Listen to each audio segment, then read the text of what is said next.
ఉచిత ఇసుక తవ్వుకోవటమే. మా ప్రభుత్వం అధికారంలోకి వచ్చిందనుకోండి, వెళ్ళటం ఇసుక తవ్వుకోవటం వచ్చేయటం అని చెప్పారు. ఎక్కడైనా ఎలా చేస్తున్నారా?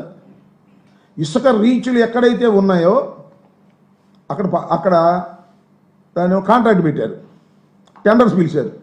ఏమిటి? ఆ ఇసుక తవ్వటం, ఆ తవ్విన ఇసుకను తీసుకొచ్చి ఆ పక్కనే ఒక 2 మైళ్ళలోనో మన స్టాక్ పాయింట్ దగ్గర పోయటం, మళ్ళీ ఆ స్టాక్ పాయింట్లోంచి తవ్వి మళ్ళా లారీలోకి ఎత్తడం.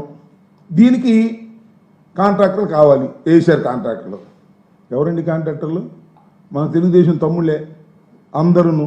ఎవడు కాంట్రాక్ట్లో వేయడానికి వీల్లేదు, అప్లికేషన్ పెట్టడానికి వీల్లేదని దబాయించి మొత్తం తెలుగుదేశం తమ్ముళ్ళు తీసుకున్నారు. ఇవి దోచుకోవటమే. ఎంత రేటు చెబితే అంతే. తవ్వినందుకు పోసినందుకు వాళ్ళు పెట్టిన రేటు వేరు, వీళ్ళు వసూలు చేసే రేటు వేరు. ఇవాళ చౌకగా దొరుకుతుందా ఇసుక? ఎక్కడైనా చెప్పండి నాకు. ఉచిత ఇసుక చౌకగా దొరకట్లా. వైఎస్ఆర్ కాంగ్రెస్ పార్టీలో ఉన్నటువంటి రేటు కన్నా కూడా ఎక్కువగా ఇసుక దొరికేటటువంటి పరిస్థితి, రేటుకు దొరికే పరిస్థితి వాళ్ళ రాష్ట్రంలో ఉంది అంటే ఇది దోపిడీ కాక ఏంటి అని అంటున్నా.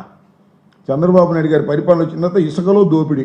ఇంకో చిత్రం ఏంటంటే, మీరు అందరూ ఆశ్చర్యపోవాలి. బూడిద కోసం ఫైటింగ్, మామూలు ఫైటింగ్ కాదు.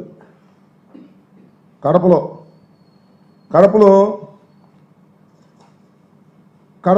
సంబంధించి రాయలసీమ సంబంధించినటువంటి ఫ్యాక్టరీ ఉంది, విద్యుత్ ఫ్యాక్టరీ.